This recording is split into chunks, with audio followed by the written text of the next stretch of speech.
Allahu Akbar. Layaknya keluarga muslim yang sibuk menyongsong datangnya Hari Raya Idul Fitri, komedian Ginanjar dan istri tercintanya Susi Rianti tak mau ketinggalan. Kemarin pasangan pengantin baru yang berbeda usia hingga 20 tahun ini bahu-membahu membuat kue lebaran. Tidak saja kompak dan saling melengkapi, Ginanjar dan Susi juga begitu mesra ketika turun ke dapur. Sepertinya jiwa komedi Ginanjar sudah menular kepada Susi. Sepanjang kegiatan membuat kue di dapur, mereka saling menjahili pasangannya. Pemirsa intens. Udah mau lebaran nih nggak terasa. Nah, yang namanya mau lebaran, dimanapun umat Islam yang merayakan lebaran pasti bikin kue. Termasuk saya deh nih. Tapi bukan saya yang bikin kue. Siapa? Istri saya. Tapi resep dari saya. Lagi bikin kue, Bu. Iya, Pak. Jadi ini resep saya ya, yang dipraktekin. Saya juga bisa. Nah, apa lah? Kue saji yang kecil-kecil itu ya? Iya.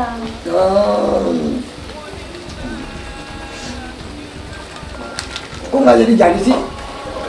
Iya, ini udah jadi, tinggal dicetak. Iya, dicetaknya pakai Bulet-buletin aja. Oh iya. Suasana pun semakin seru setelah Susi membalas kejailan suaminya dengan melumuri wajah Ginanjar dengan adonan kue. Berpura-pura ingin membantu dengan menambahkan tepung ke adonan, Ginanjar mengusapkan tangannya yang telah dilumuri tepung ke muka istrinya. Lalu Susi pun membalasnya.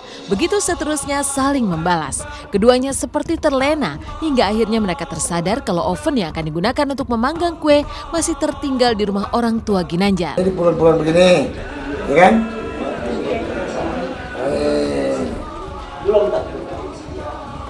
Diginiin doang. Giniin doang. Giniin. Bulat-bulat. Tempel sini. Iya. Kayak orang India di sini. Sebentar ya. Nih, orang India nih. Cakep nih ini. Tepungnya nih. India. Sini, Oh, coba kayak orang India, coba. Nah, lihat. Tuh kotor semua kan. Jarin. Kan, cantiknya bener. Waduh, kayak orang Venezuela kalau begitu. Udah, caranya aku bantuin bikin. Sayang tepungnya dibuang-buang. Kan. Sip. Bisa juga saya. Namanya juga sebagai suami istri baru ya, jadi masak juga berdua. Tapi yang paling penting seperti saya bilang tadi, saya hanya ingin mengawal dia masak. Takut ada yang salah, maka saya salahin terus gitu.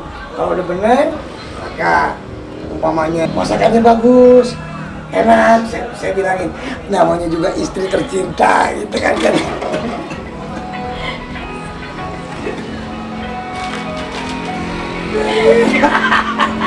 Giliran aja, wah curang ya. Giliran aja nggak boleh. Udah liatin mukanya. Nah, Ini lagi bulet-buletin nih, lagi dicetak kuenya. ini Iya. dicetak nih. Ini udah tinggal tunggu Dicetak. kering. Iya, ntar dibakar. Dibakar. Siapa yang dibakar? Oven. Kuenya. Oh, bukan. Kirain piringnya dibakar. Terus yang kecil-kecil. Jadi bagus yang gede apa yang kecil? Yang kecil, jadi sekali makan doang. Jadi yang paling bagus yang kecil. Dia tahu aja. Small is beautiful. Yang kecil-kecil itu indah ya. Iya.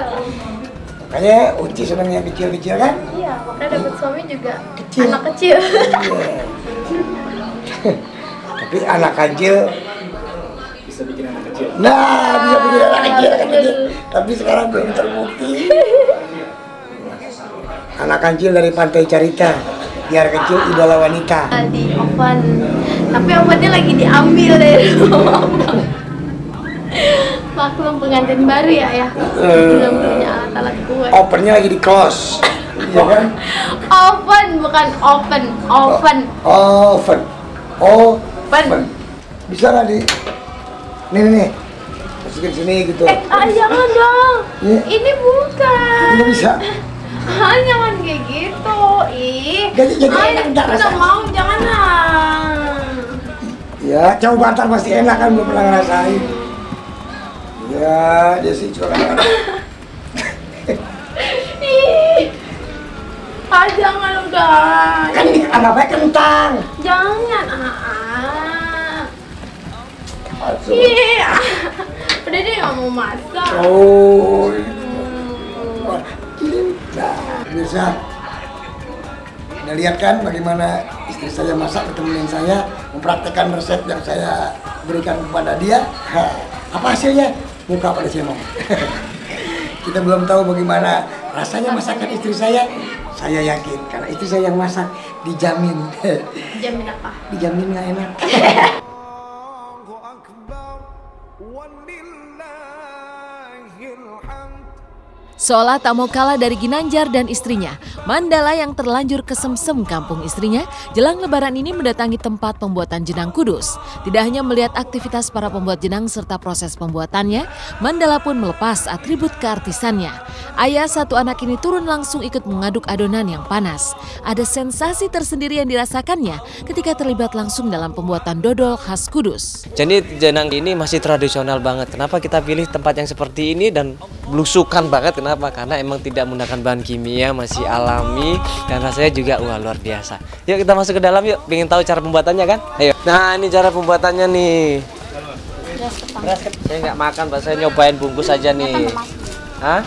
Bisa nih saya tuh, gini kan? Nah. Wah, halo Mas. Piye kabare? Mas apa sampai jenenge?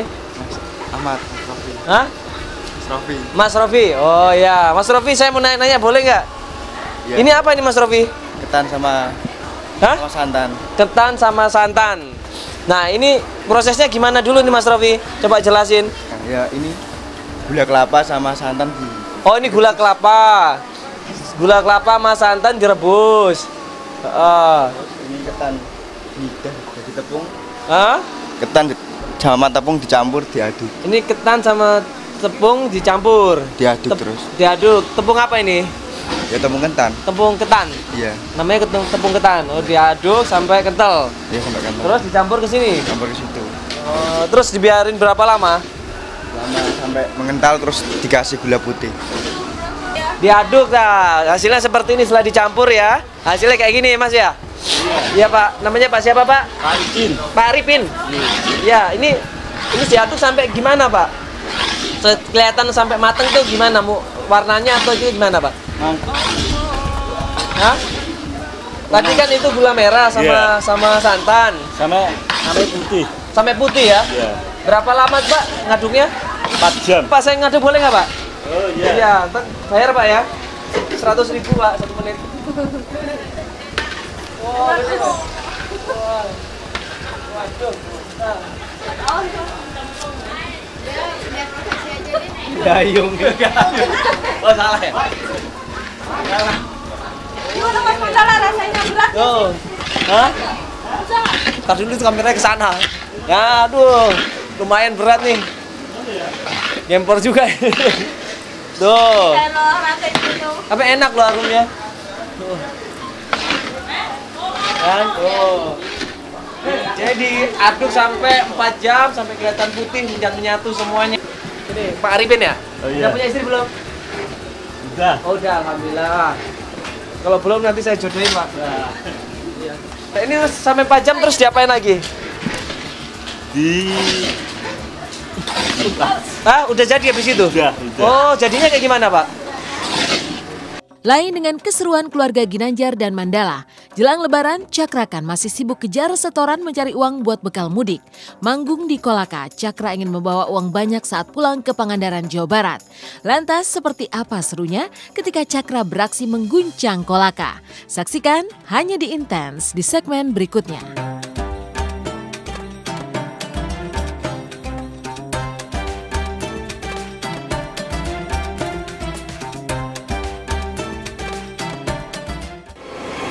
Jelang Hari Raya Idul Fitri, Cakrakan justru masih sibuk kejar setoran untuk bekal mudik ke kampung halamannya di Pangandaran, Jawa Barat. Lantas seperti apakah aksi Cakrakan yang begitu heboh ketika mendulang rejeki hingga ke Kolaka, Sulawesi Tenggara menjelang hari-hari terakhir sebelum mudik?